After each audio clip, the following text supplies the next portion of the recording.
Hello dear students, आज हम class 9th Homi Bhabha का एग्ज़ाम जो हुआ है उसका पेपर डिस्कस करने वाले हैं। सॉल्व करने की कोशिश करेंगे फिजिक्स का। ठीक है, तो फिजिक्स में 30 क्वेश्चंस है, तो आइए हम इसको सॉल्व करते हैं। जो भी क्वेश्चन आप स्क्रीन पे आपको क्वेश्चन दिखाई देगा, आप वहाँ से क्वेश्चन देख सकते हैं, या आपके पास क्वेश्चन पेपर होगा तो वहाँ से आप रिफ़र कर सकते हैं।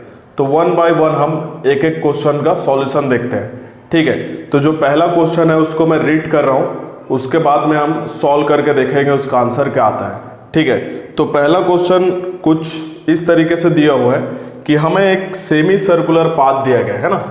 तो सॉल्यूशन नंबर 1 देख रहे हैं, पहले क्वेश्चन का आंसर देख रहे हैं। तो एक सेमी सर्कुलर पाथ है कुछ इस तरीके से, इस पाथ का ये सेंटर है और यहाँ से A पॉइंट से B पॉइंट तक इस तरीके से चल के जाना है, और इसका जो रेडियस है, ये डिस्टेंस जो दिया गया है, ये दिया गया है 14 मीटर। ठीक है, तो हमें बताना है कि स्पीड क्या होगा और वेलोसिटी क्या होगा। क्लियर है? तो स्पीड कैसे निकालते हैं, तो आपको सिंपली याद रखना है स्पीड का formula. Speed is equal to होता है distance upon time, distance upon time. तो अगर यहाँ पर बोला गया कि ऑब्जेक्ट A से B तक इस सेमी सर्कुलर ट्रैक से होके जाता है A से B, तो ये कितना डिस्टेंस कवर करेगा। तो याद रखना, अगर सेमी सर्कल पाथ को कवर करता है तो कितना डिस्टेंस कवर करेगा, पाई आर। अगर कंप्लीट सर्कल अगर वो चलता तो 2 पाई आर होता है, सर्कल का लेंथ होता है 2 पाई आर। अगर हाफ सर्कल है तो पाई आर। तो यहाँ पर ये आ जाएगा पाई आर, और जो टाइम दिया गया है, टाइम को मान लो T दिया है। ठीक है, तो इसमें अगर हम रखें तो पाई की जगह रखेंगे 22/7, और रेडियस हमें दिया गया है 14 metre, divide by time. Time question में दिया गया है 4 सेकेंड, तो यहाँ पर 4 से डिवाइड कर देंगे। तो ये सॉल्व करने के बाद आ जाएगा 7 1 जा 7 2 जा, तो ये आ जाएगा 22 इंटू 2/4। तो 2 1 जा 2 2 जा 2 1 जा 2 1 जा 2 1 जा, तो ये आ जाएगा 11 मीटर पर सेकेंड। तो 11 मीटर पर सेकेंड क्या इसका स्पीड है। अब हमें इसमें बताना है कि वेलोसिटी क्या होगा। क्लियर है? तो वेलोसिटी भी निकाल के देख लेते हैं।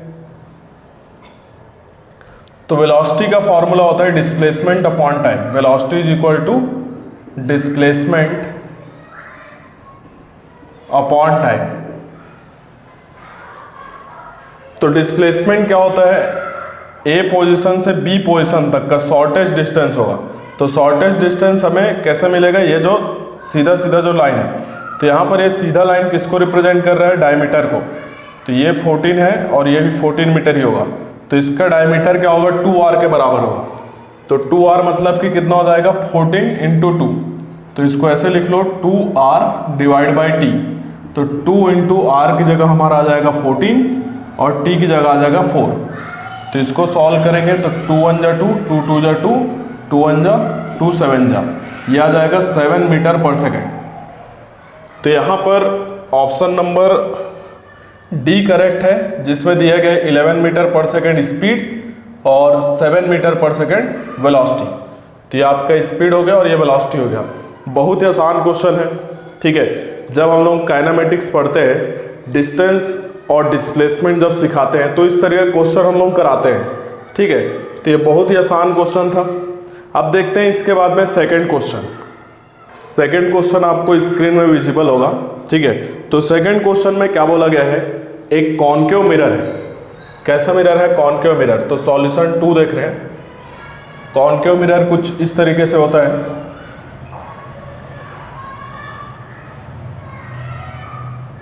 ये इसका प्रिंसिपल एक्सिस, ये पोल हो जाएगा। तो यहाँ पर हम जो भी डिस्टेंस मेजर करते हैं कॉनकेव मिरर में, तो कॉनकेव मिरर में जो भी आप डिस्टेंस मेजर करोगे वो पोल से मेजर करोगे। क्लियर है? कहाँ से मेजर करते हैं, पोल से। तो इसके सामने यहाँ कहीं पर ऑब्जेक्ट रखा गया है। ऑब्जेक्ट का लेंथ दिया गया है 3 सेंटीमीटर, और ये डिस्टेंस हमें दिया गया है 15 सेंटीमीटर। मतलब हमें ऑब्जेक्ट का डिस्टेंस, जिसको U से डिनोट करते हैं, वो कितना दिया गया है, 15 सेंटीमीटर। ठीक है, अब यहाँ पर ध्यान देना, साइन बहुत इंपॉर्टेंट होता है। जब भी आप मिरर का या लेंस का क्वेश्चन सॉल्व करोगे तो साइन का स्पेशली आपको ध्यान देना है। तो यहाँ पर ध्यान दो, जो रे यहाँ से चल के जाएगा इस ऑब्जेक्ट से, उसका डायरेक्शन ये राइट साइड है, लेकिन आप जो डिस्टेंस मेजर कर रहे हो ऑब्जेक्ट का पोल से, वो लेफ्ट साइड मेजर कर रहे हो। इसका मतलब दोनों डायरेक्शन अपोजिट है। तो अगर आप इंसिडेंट रे के अपोजिट डायरेक्शन में डिस्टेंस मेजर करोगे तो उसको नेगेटिव लेके चलना है। तो यहाँ पर u कितना आ जाएगा, -15 सेंटीमीटर। ये u है हमारा, u कितना है, -15 सेंटीमीटर। क्लियर है? तो ये u हो गया। अब बोला गया है कि इसका जो इमेज बनेगा, इमेज भी सेम साइड बन रहा है, फ्रंट साइड बन रहा है। कितने सेंटीमीटर पर? 30 सेंटीमीटर पर। तो v हम लोग लेंगे -30 सेंटीमीटर। क्लियर है? तो इमेज इससे डबल डिस्टेंस यहाँ कहीं बन रहा होगा, है ना। और हाइट ऑफ ऑब्जेक्ट दिया गया है, प्रिंसिपल एक्सिस के ऊपर है, इसलिए 3 सेंटीमीटर। तो u दे दिया, v दे दिया, ho दे दिया। हमें पूछा गया है इसका मैग्नीफिकेशन क्या होगा। तो मैग्नीफिकेशन आप याद रखना, m is equal to -v/u for mirrors. m is equal to -v/u। तो यहाँ पर रख देंगे v की जगह रखेंगे -30 और u की जगह रखेंगे -15। तो इसको इससे डिवाइड करेंगे तो आ जाएगा -2। तो मैग्नीफिकेशन यहाँ पर आ गया -2। ठीक है।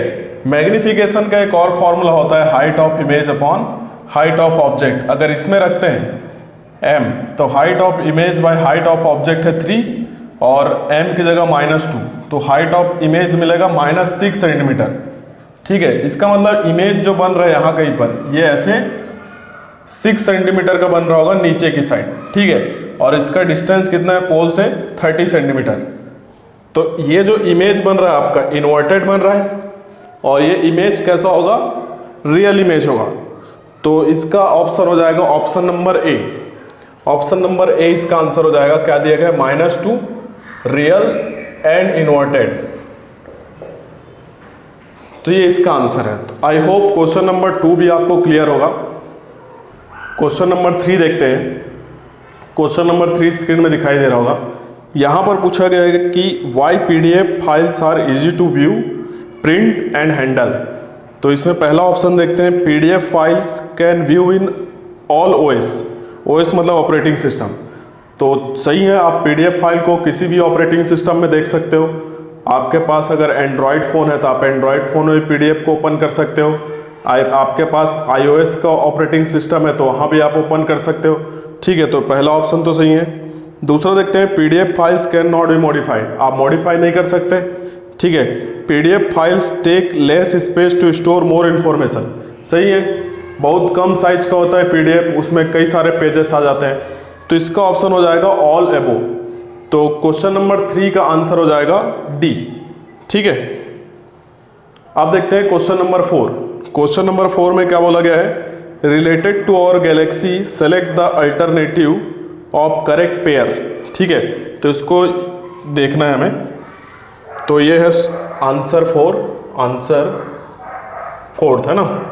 तो आवर गैलेक्सी क्या है? अगर हम लोग हमारे गैलेक्सी की बात करें तो उसका नाम क्या है? मिल्की वे।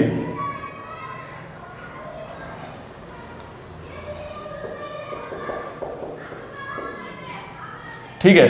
तो यहां पर पहला क्वेश्चन बोला गया है नंबर ऑफ स्टार्स। तो number of stars in Galaxy, तो ये याद रखना, number of stars in Galaxy ये है 100,000 मिलियन, मतलब कि 10⁻11 आ जाएगा इसका आंसर। ठीक है। बी पूछा गया है डायमीटर इन किलोमीटर। तो किलोमीटर में डायमीटर पूछा गया है। तो डायमीटर याद रखना ये होता है 10⁻18। याद रखने वाला क्वेश्चन था ये। नेक्स्ट बोला गया सी पीरियड ऑफ रोटेशन।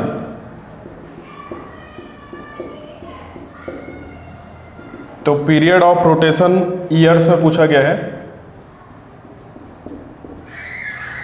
ये होता है 2 × 10⁸। ठीक है। तो इसका जो करेक्ट आंसर है क्वेश्चन नंबर 4 का वो हो जाएगा बी। इसका करेक्ट आंसर है बी। पहले वाले का आ जाएगा 3 दूसरे वाले का आ जाएगा 2, तीसरे वाले का आ जाएगा 1। तो ये इसका करेक्ट आंसर है। ठीक है, तो आई होप क्वेश्चन नंबर 4 भी क्लियर होगा। अब देखते हैं क्वेश्चन नंबर 5। क्वेश्चन नंबर 5 बहुत ही आसान है, ग्राफ का क्वेश्चन है। ग्राफ का क्वेश्चन जब भी आता है तो बहुत ही आसान होता है। ठीक है, तो देखते हैं ग्राफ को बना के सॉल्यूशन 5। तो ये ग्राफ कुछ इस तरीके से दिया हुआ है, वेलोसिटी और टाइम के बीच में ग्राफ दिया गया है। ठीक है, कुछ ऐसा ग्राफ दिया गया है, ये पॉइंट ए है, ये बी है। ये जो पॉइंट है ये 40 दिया गया है वेलोसिटी मीटर पर सेकंड में, और टाइम दिया गया है सेकंड में। ठीक है, ए पॉइंट इधर अगर मैच कराएं ये 0 है, और ये दिया गया है 15, और बी पॉइंट के लिए दिया गया है 25। ये डायग्राम आपको दिया गया है वेलोसिटी वर्सेस टाइम का ग्राफ। ठीक है, तो वेलोसिटी वर्सेस टाइम का अगर ग्राफ दिया जाए तो याद रखना इस ग्राफ का जो स्लोप होगा, स्लोप आपको देगा एक्सेलरेशन। क्या देगा? एक्सेलरेशन। और एरिया आपको क्या देगा? डिस्प्लेसमेंट। तो दो ही चीजें पूछा गया इस ग्राफ में, एक्सेलरेशन और डिस्प्लेसमेंट। कहां से कहां तक? ए से बी तक। तो ए से बी तक आप अगर इस ग्राफ को देखोगे तो इसका स्लोप है 0, ये स्लोप 0 है। ठीक है, इस एक्सिस से ये कोई एंगल नहीं बना रहा है, थीटा 0 यहाँ पर, तो स्लोप यहाँ पर 0 है। तो स्लोप 0, इसका मतलब एक्सेलरेशन क्या हो गया हमारा? 0 हो गया। ठीक है, दूसरा पूछा गया डिस्प्लेसमेंट। डिस्प्लेसमेंट कैसे निकालते हैं? Area under curve. तो ये एरिया निकाल लो आप, ये जो एरिया है ये एरिया निकाल लेंगे। तो एरिया क्या होता है? यहाँ पर अगर देखें तो ये क्या बन रहा है? एक रेक्टेंगल बन रहा है। तो दिस इंटू दिस कर दो, ये दिया गया 40 और ये नीचे आ जाएगा 10, तो ये आ जाएगा 400 मीटर। तो ये आपका क्या मिल गया? एक्सेलरेशन 0 और डिस्प्लेसमेंट 400 मीटर। तो इसका आंसर होना चाहिए ए। तो इसका आंसर होना चाहिए ए ऑप्शन इसका आंसर है। क्लियर है बच्चों? अब देखते हैं क्वेश्चन नंबर 6, है ना। तो क्वेश्चन नंबर 6 में आपको कुछ ऐसा डायग्राम दिया गया है, और इस डायग्राम में बोला गया है जब ये लाइट यहाँ पर इंसिडेंट हो रहा है तो M2 से एंगल बना रहा है 35 डिग्री। तो आफ्टर थर्ड रिफ्लेक्शन इसका रिफ्लेक्टेड जो एंगल है, एंगल ऑफ रिफ्लेक्शन क्या होगा वो पूछा गया है ना। मतलब कि आपको ये पूछा गया ये एंगल क्या होगा, ये है ना। तो देखते हैं इसको, ये 35 डिग्री है, ये टोटल ये एंगल कितना बना रहा होगा? 90 डिग्री। तो ये एंगल कितना आ जाएगा? 55 डिग्री। तो लॉ ऑफ रिफ्लेक्शन से अगर ये 35 है तो ये भी कितना होगा? सॉरी, ये 55 है तो ये भी कितना होगा? 55 डिग्री होगा। अब देखो ये 55 डिग्री है ना, ये 90 डिग्री होगा, तो ये वाला एंगल कितना होगा? 35 डिग्री। टोटल एंगल 180 होना चाहिए, 90 होगा यहाँ पर। ठीक है, तो ये 35 है तो अगेन ये वाला एंगल कितना होगा? 55 डिग्री। और फिर से लॉ ऑफ रिफ्लेक्शन से ये कितना हो जाएगा? 55 डिग्री। फिर से ये 55 डिग्री है तो ये कितना होगा? 35 डिग्री। और अगर ये 35 है तो ये कितना होगा? 55 डिग्री। और ये 55 है तो ये कितना होगा? 55 डिग्री। तो लास्ट में ये एंगल कितना आ रहा है? 55 डिग्री। तो इसका आंसर कौन सा हो जाएगा? Option number C, 55 degree. Clear है बच्चों? बहुत आसान क्वेश्चन था ये। अब देखते हैं क्वेश्चन नंबर 7, है ना। तो क्वेश्चन नंबर 7 में क्या बोला गया है? What is the change in pressure if the force is doubled and the area on which force applied is half. ठीक है, तो यहाँ पर ध्यान देना, सॉल्यूशन नंबर 7 देख रहे हैं। तो प्रेशर का फॉर्मूला होता है F/A। ठीक है, अब क्या बोला गया? फोर्स को डबल करना है और एरिया को हाफ करना है। तो नया प्रेशर क्या हो जाएगा? P' = 2F divide by A/2। तो ये 2 ऊपर चले जाएगा, तो 2 जा कितना हो जाएगा? 4F/A। F/A की जगह क्या रख सकते हो? P। तो 4P'। तो जो नया प्रेशर है कितना हो गया? पहले वाले का 4 गुना हो गया। तो इसका आंसर क्या हो जाएगा? 4 टाइम्स। ऑप्शन नंबर सी। कितना टाइम्स हो जाएगा? 4 टाइम्स। ठीक है, अब देखते हैं क्वेश्चन नंबर 8। क्वेश्चन नंबर 8 में क्या बोला गया है? When 2 ampere current flows through the copper wire having diameter 14 mm and length is 15 centimetre, then what is the area of cross section of copper wire. ठीक है, तो कुछ इस तरीके से दिया गया है, कॉपर वायर दिया गया है ऐसे, डायमीटर हमें दिया गया है 14 मिलीमीटर, तो रेडियस क्या हो जाएगा, रेडियस मान लेते हैं r, ये हो जाएगा डायमीटर डिवाइड बाय 2। ठीक है, तो डायमीटर है 14 मिलीमीटर, डिवाइड बाय 2 करेंगे तो कितना आ जाएगा 7 मिलीमीटर, या फिर इसको हम लोग क्या लिख सकते हैं 7 इंटू 10⁻⁻1 सेंटीमीटर, सेंटीमीटर में कन्वर्ट कर लेना है आपको। ठीक है, अब हमें बताना है एरिया क्या होगा। तो एरिया आप कैसे निकालोगे, एरिया का फॉर्मूला क्या होता है, area is equal to pi r square, pi की जगह रखो 22/7, आर स्क्वायर मतलब आर को 2 बार इंटू करना है, आर की जगह क्या है 7 into 10⁻⁻1 into 7 into 10⁻⁻1, 2 bar into कर लेना है।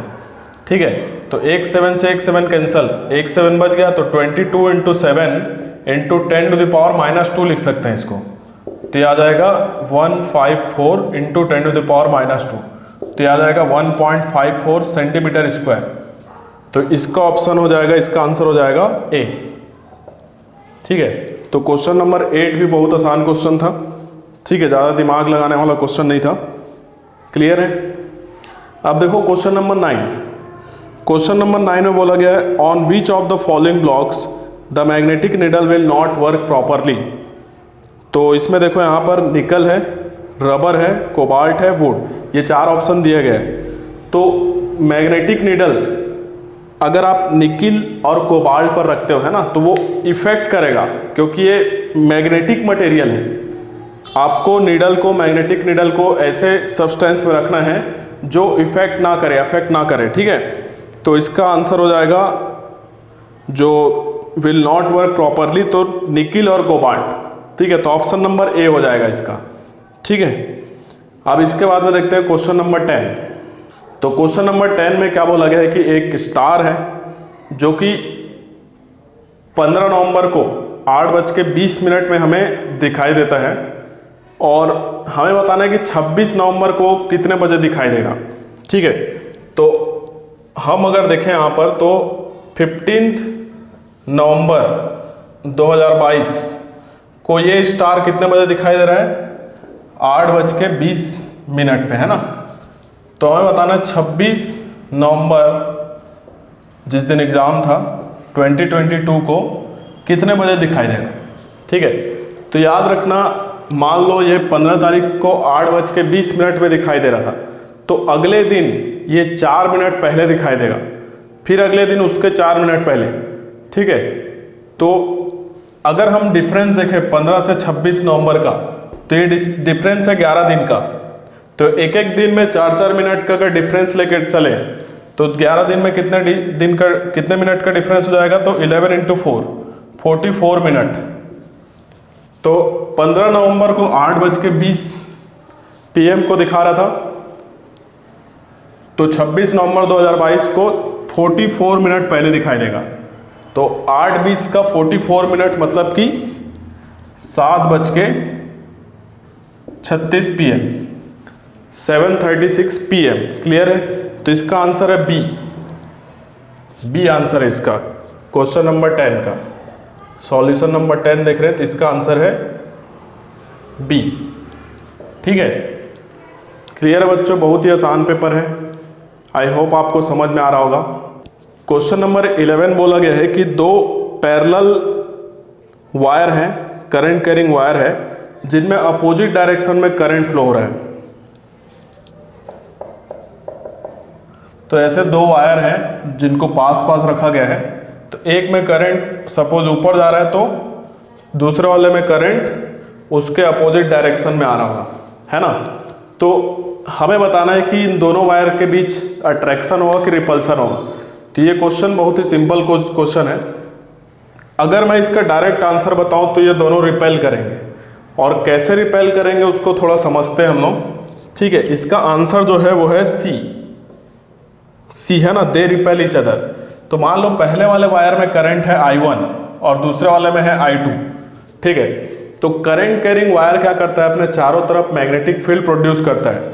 अगर हमें उस मैग्नेटिक फील्ड का डायरेक्शन जानना है तो हम राइट हैंड थंब रूल का यूज़ करते हैं। थंब को आप करंट की डायरेक्शन में रखो और इसको कर्ल करो, तो फिंगर आपका, ये जो फिंगर से जिधर कर्ल होगा वो मैग्नेटिक फील्ड का डायरेक्शन होगा। तो पहले वाले वायर के कारण इस जगह पर मैग्नेटिक फील्ड अगर आप देखोगे तो वो होगा इनसाइड, उसको क्रॉस से डिनोट करते हैं, ठीक है, क्लियर है। तो यहाँ पर क्या हो गया, ये जो सेकंड वाला जो वायर है आपका, पहले वाले वायर के कारण जो मैग्नेटिक फील्ड प्रोड्यूस हो रहा है वहाँ पर ये प्रेजेंट है, ठीक है। तो आपको ये भी याद रखना है कि अगर कोई वायर, करंट कैरिंग वायर किसी मैग्नेटिक फील्ड में अगर प्रेजेंट है तो उस पर फोर्स लगता है, और उस फोर्स के डायरेक्शन को हम लोग देते हैं फ्लेमिंग्स लेफ्ट हैंड रूल से। तो फ्लेमिंग लेफ्ट हैंड रूल आपको अप्लाई करना है। तो सबसे पहले ये जो फिंगर है, ठीक है, इसको आप रखना बी के डायरेक्शन में, बी किधर है, अंदर, ठीक है। उसके बाद में सेकंड फिंगर, इसको मिडिल फिंगर को रखना है आई के डायरेक्शन में। तो ये बी, आई किधर है, नीचे, और थंब आपको बताएगा फोर्स का डायरेक्शन। तो यहाँ पर आप देख रहे हो फोर्स किधर लगेगा, इस पे, इधर। तो I2 वाले वायर पे फोर्स लगेगा इधर, इसको नाम देते हैं F1 नाम देते हैं, ठीक है। सिमिलरली I2 जो करंट है वो भी मैग्नेटिक फील्ड प्रोड्यूस करेगा, वो किधर प्रोड्यूस करेगा, थंब रूल से देखते हैं।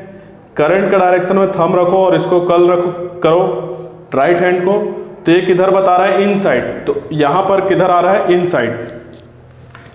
तो यहाँ पर भी किधर आ रहा है, इनसाइड, ये मैग्नेटिक फील्ड है।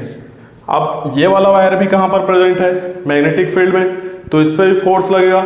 तो उस फोर्स को देखते हैं किधर लगेगा, फ्लेमिंग्स लेफ्ट हैंड रूल से पहले इस वाले फिंगर को रखो बी के डायरेक्शन में, और फिर इसको रखो आई के डायरेक्शन में। तो थंब आपका किधर आएगा, लेफ्ट साइड। तो इसको नाम दे देते हैं F2। ये दोनों फोर्स एक्चुअली में बराबर होते हैं, ठीक है, F1 और F2 बराबर होते हैं, डायरेक्शन अपोजिट है। तो आप देख रहे हो कि I1 के कारण इस पर फोर्स लग रहा है इधर, और I2 के कारण इस पर फोर्स लग रहा है इधर। तो ये दोनों वायर एक दूसरे को क्या कर रहे हैं, रिपेल, ठीक है। तो अगर दो वायर में अपोजिट डायरेक्शन में करंट फ्लो हो तो वो एक दूसरे को रिपेल करते हैं, अगर सेम डायरेक्शन में करंट फ्लो होता है तो वो एक दूसरे को अट्रैक्ट करते हैं। तो आई होप ये क्वेश्चन क्लियर होगा, आसान था। क्वेश्चन नंबर 12 देखते हैं। Select the correct group of units of pressure from the following.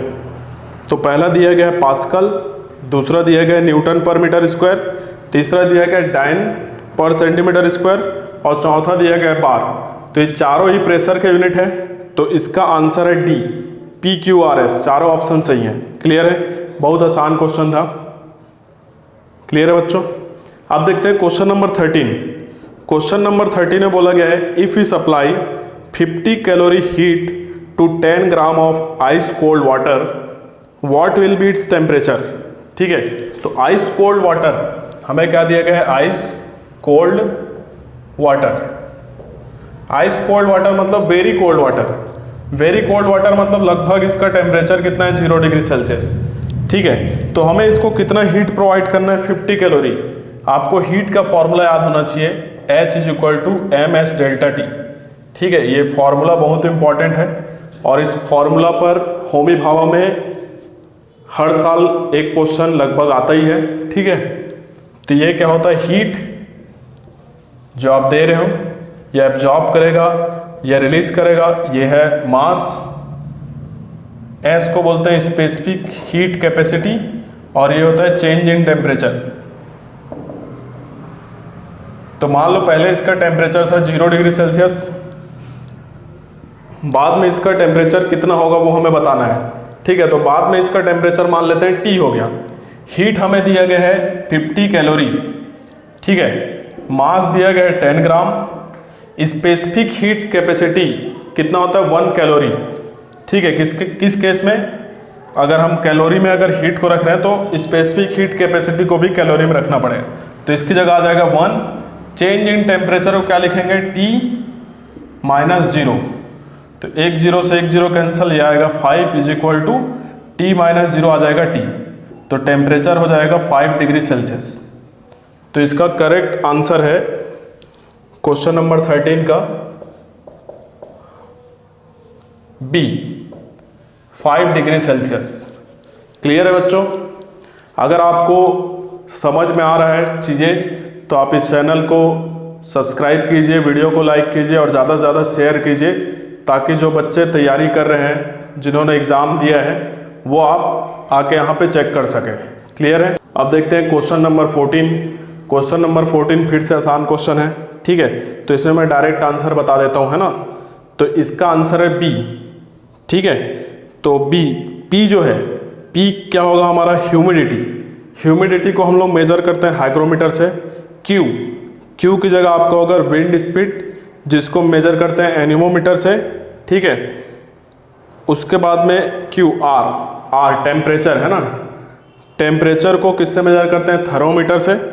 और नेक्स्ट दिया गया एस, एटमॉस्फेरिक प्रेशर, उसके लिए आ जाएगा बैरोमीटर। तो इसका करेक्ट ऑप्शन है बी, क्वेश्चन नंबर 14 का। उसके बाद में देखते हैं क्वेश्चन नंबर 15। क्वेश्चन नंबर 15 में क्या बोला गया है, select the correct group of reasons for the magnification of image by a convex mirror is always positive number less than 1, ठीक है। तो हमें कौन से मिरर के बारे में पूछा गया है, हमें पूछा गया है कॉन्वेक्स मिरर के बारे में। ध्यान देना इसको, कॉन्वेक्स मिरर, ठीक है। कॉन्वेक्स मिरर का जो मैग्निफिकेशन है, इसमें बोला गया है कि ये लेस देन 1 होता है, ऐसे है ना, पॉजिटिव नंबर होता है, लेस देन 1 होता है, ठीक। तो इसका पहला ऑप्शन पढ़ते हैं, क्या बोला गया है, the image is always smaller than object, ठीक है। तो मैग्निफिकेशन का फॉर्मूला क्या होता है, height of image upon height of object. तो ये लेस देन 1 कब आएगा, जब नीचे वाला बड़ा हो, मतलब हाइट ऑफ इमेज छोटा होना चाहिए हाइट ऑफ ऑब्जेक्ट से। तो पहला तो सही है, the image is always smaller than object, ठीक है। अगर हम लोग इस मिरर में जो इमेज बनाते हैं, ठीक है, कहीं पर भी रख ले, मान लो यहाँ पर मैं ऑब्जेक्ट रख रहा हूँ, ये पोल है ना, यहाँ कहीं फोकस होगा, यहाँ कहीं सेंटर ऑफ कर्वेचर होगा। तो एक रे ऐसे लेके चले जाओ प्रिंसिपल एक्सिस के पैरेलल, तो ये कहाँ से जाता हुआ दिखाई देगा, फोकस से, ठीक है। दूसरा रे मान लेते हैं ऐसे कहीं गिरा देते हैं पोल पर, तो पोल वाला ऐसे चले जाएगा।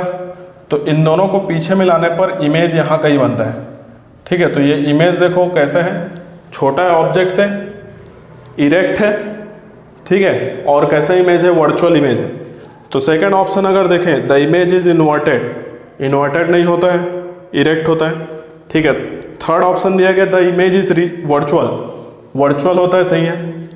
तो इमेज कैसा होता है, वर्चुअल, ठीक, वर्चुअल इमेज बनेगा। और फोर्थ ऑप्शन बोला गया, the image is erect and larger than object. Erect तो होता है बट लार्जर देन इमेज नहीं होता है ना, लार्जर देन ऑब्जेक्ट नहीं होता है।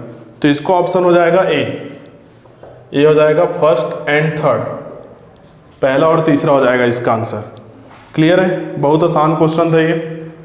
क्वेश्चन नंबर 16 देखते हैं। क्वेश्चन नंबर 16 में बोला गया है, the speed of sound at 5 degree Celsius is 330 metre per second. The speed of sound increases by 0.6 metre per second per degree Celsius. Then determine the difference in temperature when the speed of sound is 348 metre per second, ठीक है। तो देखो, तो यहां पर एक formula use होगा, ठीक है। तो v स्पीड T2 टेम्परेचर पर is equal to speed T1 temperature पर प्लस 0.6 जिस रेट से बढ़ रहा है, T2 माइनस T1, ये चेंज इन टेम्परेचर है, टेम्परेचर डिफरेंस है। तो T1 टेम्परेचर पर हमें स्पीड दिया गया है, यहाँ पर क्वेश्चन में बोला गया है 5 डिग्री सेल्सियस पर स्पीड है 330 मीटर पर सेकेंड, ठीक है। T2 हमें बताना है टेम्परेचर, और टेम्परेचर T2 पर स्पीड दिया गया 348 मीटर पर सेकेंड, ठीक है। आपको T2 नहीं बताना है, तो VT2 की जगह रखो 348, VT1 की जगह रखो 330 प्लस 0.6 चेंज इन टेम्परेचर, ये हमें निकालना है, तो इसको डेल्टा टी लिख देते हैं, ठीक। तो 348 माइनस 330 कितना हो जाएगा, 18 is equal to 0.6 into delta T. इसको इससे डिवाइड करेंगे तो 18 divide by 0.6 equal to delta T. तो यार है 18 by 0.6 is equal to delta T. यहाँ से इसको हम लोग क्या लिख सकते हैं, delta T is equal to 180 by 6, point हटाएंगे तो 180 बाई 6 हो जाएगा। तो 6 से अगर इसको हम डिवाइड करें तो यह आ जाएगा 30, तो डेल्टा टी आ जाएगा 30 डिग्री सेल्सियस। तो इसका करेक्ट ऑप्शन हो जाएगा ए आ जाएगा 30 डिग्री सेल्सियस। तो आई होप ये क्वेश्चन भी आपको क्लियर होगा, बहुत ही आसान क्वेश्चन था। ठीक है, अब देखते हैं क्वेश्चन नंबर 17। क्वेश्चन नंबर 17 में बोला गया है complete the following analogy related to W is equal to F S cos theta, zero work theta is 90 degree, positive work के लिए थीटा क्या होगा पूछा गया है ना। बहुत आसान क्वेश्चन है। तो सॉल्यूशन नंबर 17, तो वर्क का फॉर्मूला दिया गया है एफ एस कॉस थीटा। ठीक है, तो अगर थीटा 90 डिग्री होता है तो क्या होता है, जीरो वर्क। ठीक है, हमें बताना है थीटा का वैल्यू क्या हो, थीटा का वैल्यू क्या हो कि पॉजिटिव वर्क मिले। तो थीटा कॉस थीटा पॉजिटिव होना चाहिए। तो यहाँ पर जितने भी ऑप्शन दिए गए हैं, ऑप्शन ए 120 डिग्री अगर यहाँ पर रखोगे तो कॉस 120 नेगेटिव वैल्यू देगा। अगर थीटा का वैल्यू आप जीरो रखोगे तो कॉस जीरो का वैल्यू कितना होता है, 1, तो वर्क आपको कैसा मिलेगा, पॉजिटिव। ठीक है, थर्ड ऑप्शन अगर आप देखोगे थीटा 180 में भी आपको नेगेटिव वैल्यू मिलेगा। और चौथा दिया नन ऑफ दिस, ऑप्शन हमारा क्या है, B, theta is equal to 0 degree. तो आई होप ये भी आपको क्लियर होगा, बहुत आसान क्वेश्चन था। ठीक है, अब देखते हैं क्वेश्चन नंबर 18। क्वेश्चन नंबर 18 में बोला गया है मेटल वायर दिया गया है जिसका लेंथ आपको 20% बढ़ाना है और एरिया जो है वो 6 टाइम्स बढ़ाना है। ठीक है, तो मान लो जो मेटल वायर था, सॉल्यूशन हम लोग देख रहे हैं क्वेश्चन नंबर 18 का। तो मेटल वायर का पहले जो लेंथ था मान लो L था और एरिया क्या था, लेंथ मान लो L और एरिया मान लो A और रेजिस्टेंस मान लेते हैं R1। ठीक है, तो R1 इज इक्वल टू आप क्या लिखोगे, रो L बाई A। ठीक, अब आपको क्या करना है, लेंथ को 20% बढ़ाना है। तो जो नया लेंथ हो जाएगा L डैश मान लेते हैं, है ना। तो L प्लस क्या हो जाएगा, L का 20%, L का 20% मतलब L इंटू 20%, तो ये आ जाएगा L प्लस L 20% क्या हो जाएगा, 20/100।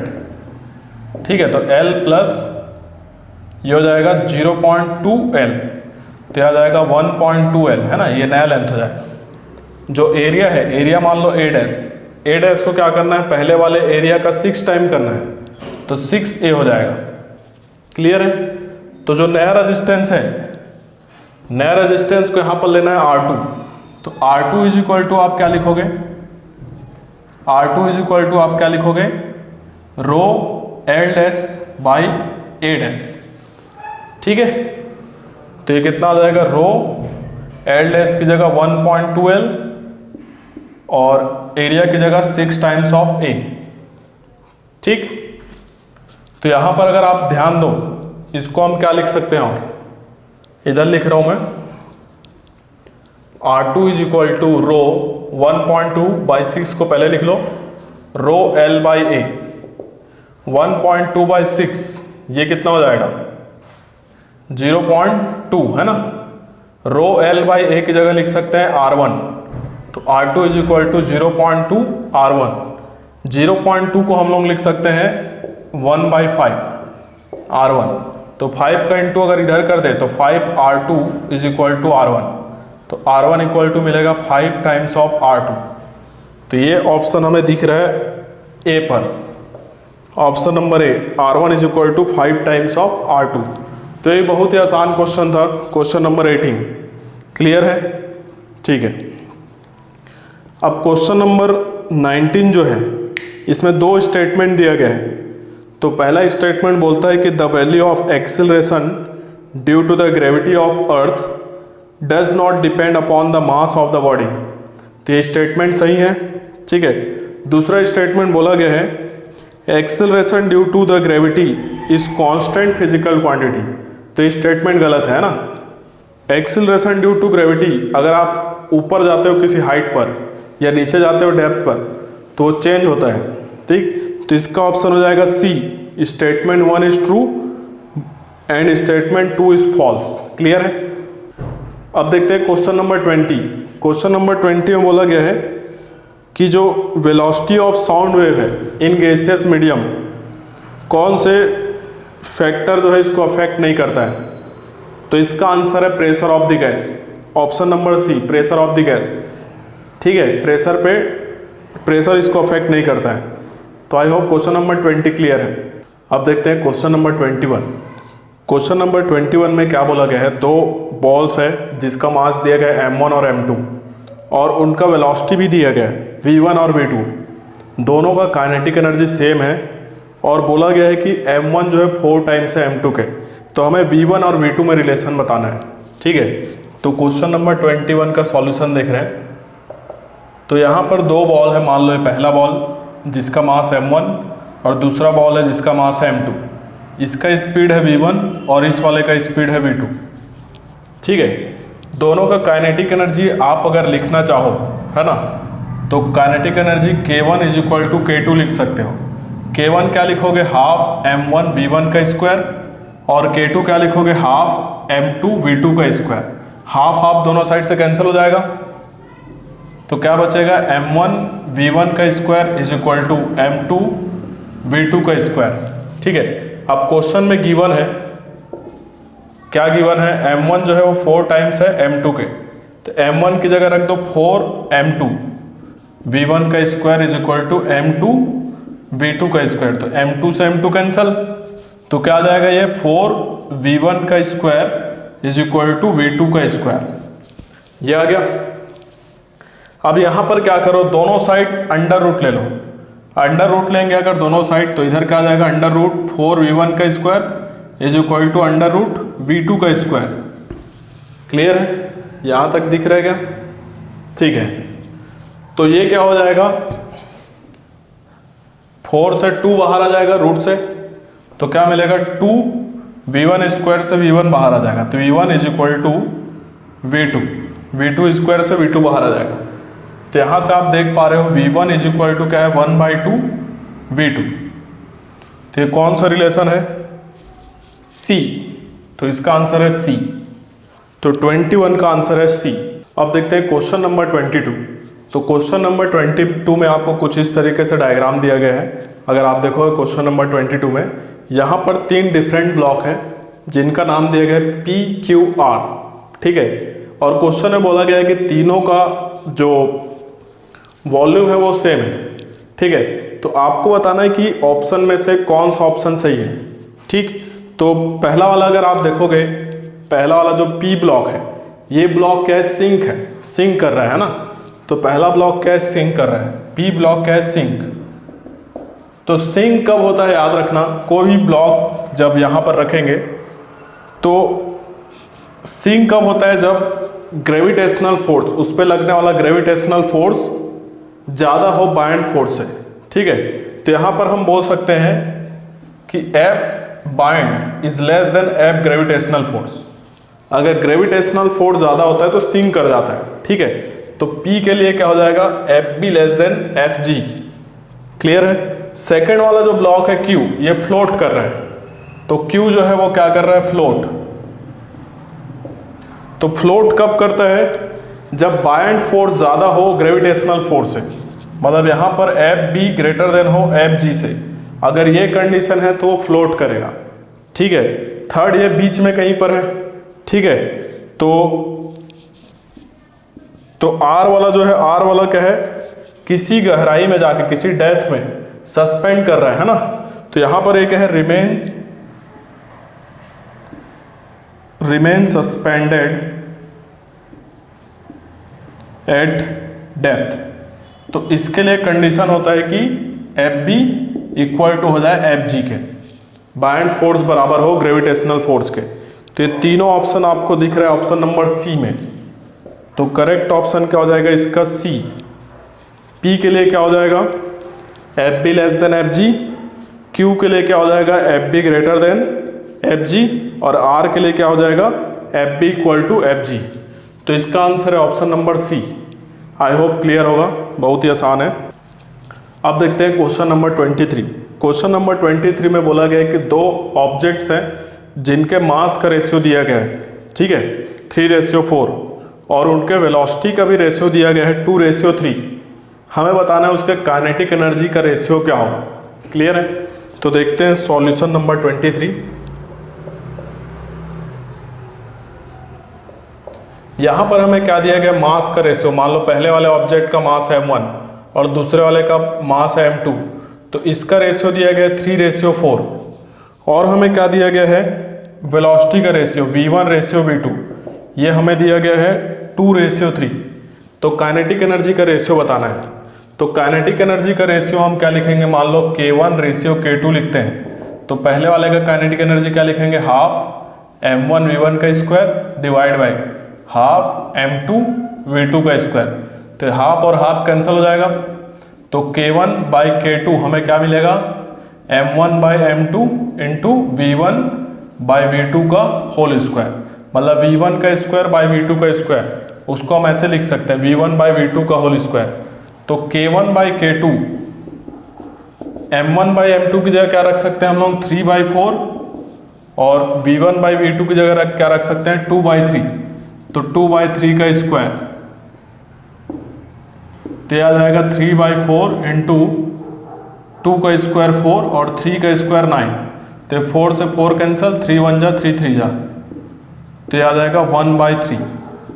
K1/K2 अगर आप देखोगे तो आ जाएगा 1/3। तो इसका ऑप्शन हो जाएगा बी में दिया गया 1:3। तो काइनेटिक एनर्जी का रेशियो यहाँ पर क्या आएगा, 1:3। बहुत ही आसान क्वेश्चन था, है ना। तो आई होप आपने सॉल्व किया होगा। अब देखते हैं क्वेश्चन नंबर 24। क्वेश्चन नंबर 24 में आपको स्टेटमेंट्स दिया गया है।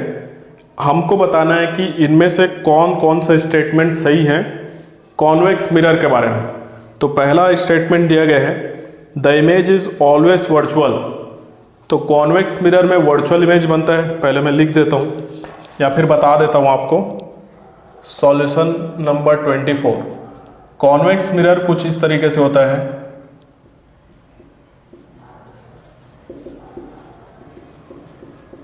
ये सपोज करो प्रिंसिपल एक्सिस है, ये पोल है।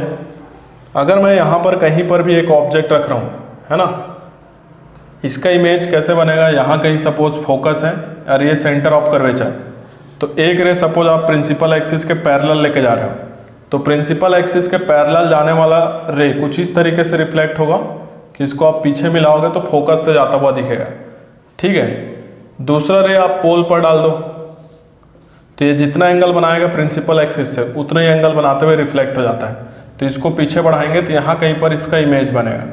ये है ना, मान लो ये ए बी ऑब्जेक्ट है, तो इसका इमेज A' B'। तो यहाँ पर इमेज का प्रॉपर्टी क्या होता है, इमेज को अगर आप देखोगे तो इमेज आपको यहाँ पर मिलेगा, वर्चुअल इमेज बनेगा, इरेक्ट इमेज बनेगा।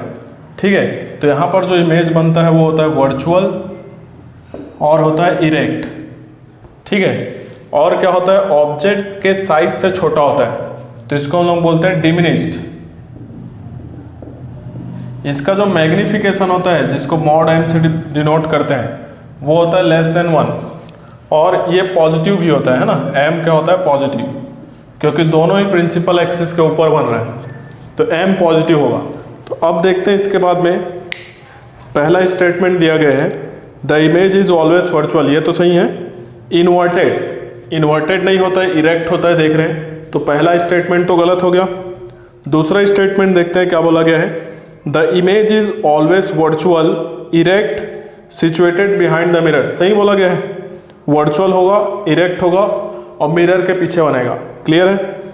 अब स्टेटमेंट नंबर 3 देखते हैं, the nature image does not depend on the distance of object from the mirror. Depend नहीं करता है ना, आप यहाँ मिरर के सामने ऑब्जेक्ट को कहीं पर भी रख लो, हमेशा कैसा इमेज मिलेगा आपको, वर्चुअल इमेज ही मिलेगा। ठीक है, तो ये स्टेटमेंट नंबर 3 भी सही है। अब देखते हैं fourth statement, the nature of image is always depends on the distance of object from the mirror. नहीं करता है, गलत स्टेटमेंट है ये, है ना।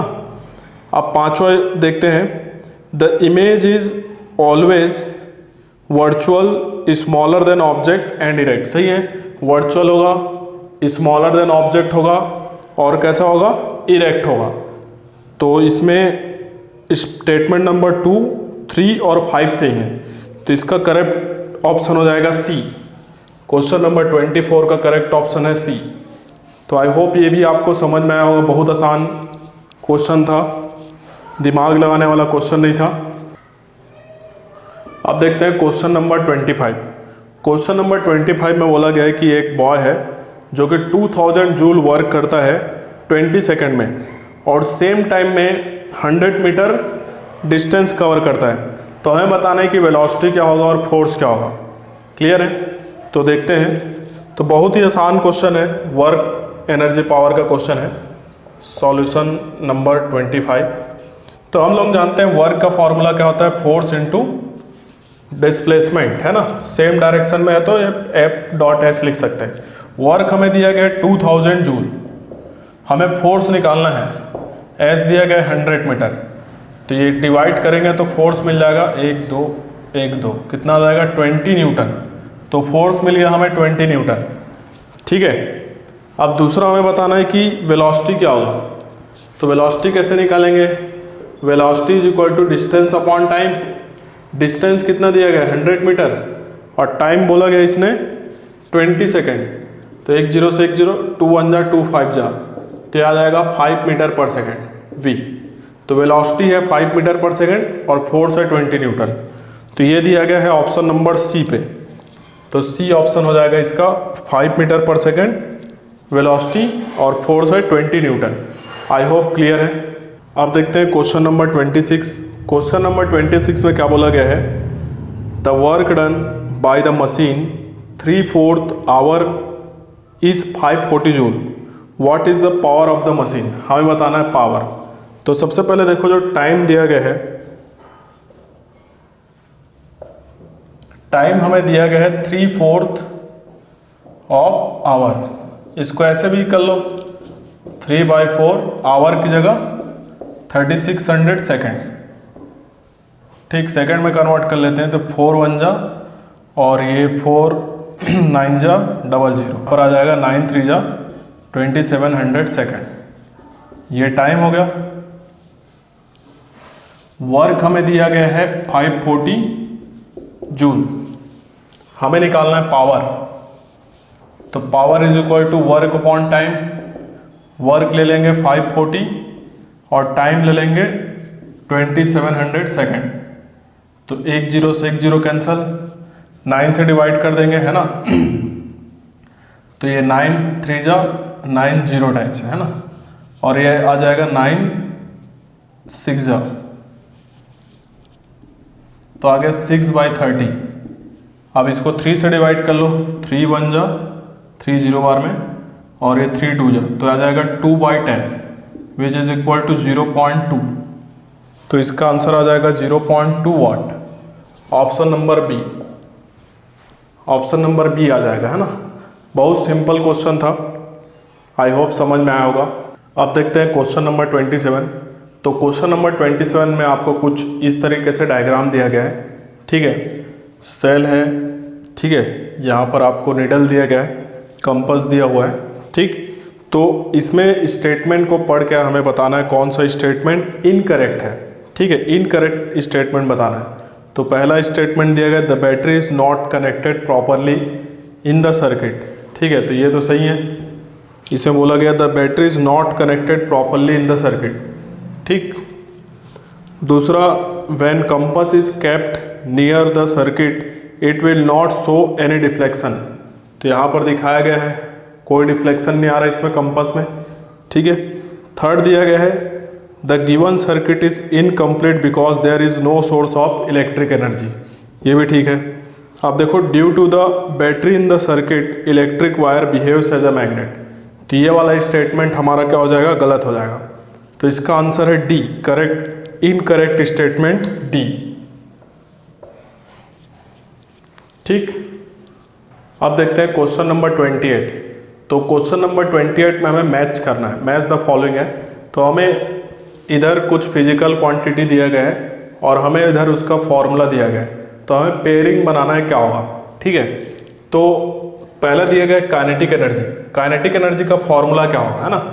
तो काइनेटिक एनर्जी का फॉर्मूला जैसे इसका मैच है जेड, जेड कैसे होगा, half P V square, P क्या है मोमेंटम, ठीक है। हम लोग जानते हैं काइनेटिक एनर्जी अगर के से डिनोट करूं इसका फॉर्मूला क्या होता है, हाफ एम वी स्क्वायर, यही होता है। यहाँ पर हमें क्या दिया गया, हाफ पी वी स्क्वायर, अगर हाफ पी वी दिया गया है ना, तो P की जगह हम लोग क्या लिख सकते हैं, एम वी मोमेंटम होता है इनटू वी, तो ये कितना आ जाएगा, हाफ एम वी स्क्वायर। तो ये किसके फॉर्मूला के बराबर है, काइनेटिक एनर्जी के, तो इसका मैच क्या हो जाएगा, जेड, तो पहले वाले का मैचिंग हो जाएगा जेड। सेकंड दिया गया पावर, पावर का क्या फॉर्मूला होना चाहिए, ठीक है। और तीसरा दिया गया है प्रेशर, तो पावर का फॉर्मूला क्या होता है, एफ डॉट वी, है ना। तो यहां पर देखो m की जगह आप क्या लिख सकते हो, एम ए की जगह f लिख सकते हो, m dot A dot V, तो m dot A dot V, M A की जगह f डॉट वी, तो पावर का फॉर्मूला हो जाएगा x। प्रेशर, प्रेशर का फॉर्मूला क्या होता है, f बाई ए, f की जगह क्या लिख सकते हैं, m डॉट ए बाई ए, तो इसका फॉर्मूला हो जाएगा y, ठीक है। m ए मतलब f बाई ए किसका फॉर्मूला है, प्रेशर का, ठीक। तो अगर हम लोग करेक्ट स्टेटमेंट देखें, करेक्ट ऑप्शन देखें तो ए है, पहले वाले का जेड, दूसरे वाले का एक्स, तीसरे वाले का वाई। तो ये बहुत आसान क्वेश्चन था फिर से ये, तो आई होप समझ में आया होगा। अब दिया गया question number 29।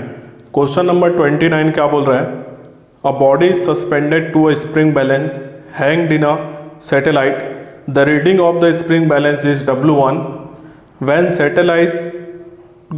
satellite goes in an orbit of radius r, and W2 when it goes in an orbit of radius 2r. Which of the following alternative is correct, ठीक है। तो सपोज ये हमारा अर्थ है, अब एक सैटेलाइट जो है यहाँ से, इसका ऑर्बिट का रेडियस है r, और एक जो है उसके लिए है 2r, ठीक है। तो एक यहाँ पर है और एक यहाँ पर है, दूसरे वाले ऑर्बिट पर है, ठीक है। तो सैटेलाइट के लिए क्या होता है, सैटेलाइट के लिए क्या होता है कि जो उस पे लगने वाला सेंट्रीफ्यूगल फोर्स जो है वो ग्रेविटेशनल फोर्स के बराबर होता है ना।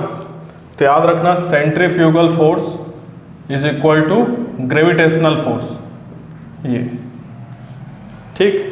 तो यहाँ पर पहले वाले के लिए अगर आप लिखोगे तो पहले वाले के लिए क्या इक्वेशन लिखोगे, F centrifugal plus wait W1, ये किसके बराबर लिखोगे, एफ ग्रेविटेशनल के, ठीक है। तो एफ सी और एफ जी दोनों इक्वल है तो कैंसिल हो जाएगा, तो W1 क्या आ जाएगा, 0, क्लियर है। सेकेंड वाले के लिए आप क्या लिखोगे, सेकेंड वाले के लिए भी सेम लिखोगे, F C plus W2 is equal to F G, तो एफ सी और एफ जी इक्वल होगा, तो यहाँ पर भी W2 क्या मिलेगा आपको, 0। तो आप देख रहे हो कि W1 और W2 दोनों इक्वल है, तो ये ऑप्शन में दिया गया है ऑप्शन नंबर बी, इसका आंसर हो जाएगा बी, क्लियर है। अब देखते हैं क्वेश्चन नंबर 30। क्वेश्चन नंबर 30 में हमें क्या बोला गया है, सेल दिया गया है और उनको उनके पोटेंशियल डिफरेंस के असेंडिंग ऑर्डर में हमें अरेंज करना है। असेंडिंग ऑर्डर मतलब कि बढ़ते क्रम में, है ना, इंक्रीजिंग ऑर्डर में। तो यहाँ पर देखो जो पहला है P निकिल कैडमियम सेल, इसके लिए 1.2 वोल्ट होता है potential difference. Lead acid Q वाले के लिए होता है 2 वोल्ट, ड्राई सेल के लिए 1.5 और सोलर सेल के लिए 0.1 वोल्ट। अगर इसके अकॉर्डिंग हम देखें तो सबसे कम कौन सा हो जाएगा, 0.1 वोल्ट वाला S, फिर S से कौन बड़ा है, P वाला निकिल कैडमियम, P के बाद कौन सा आ रहा है, R ड्राई सेल, R के बाद कौन सा आ रहा है, Q। तो ये हो जाएगा, कौन सा ऑप्शन दिया गया है, SPRQ। तो SPRQ अगर हम देखें तो ये दिया गया है बी ऑप्शन में, क्लियर है बच्चों।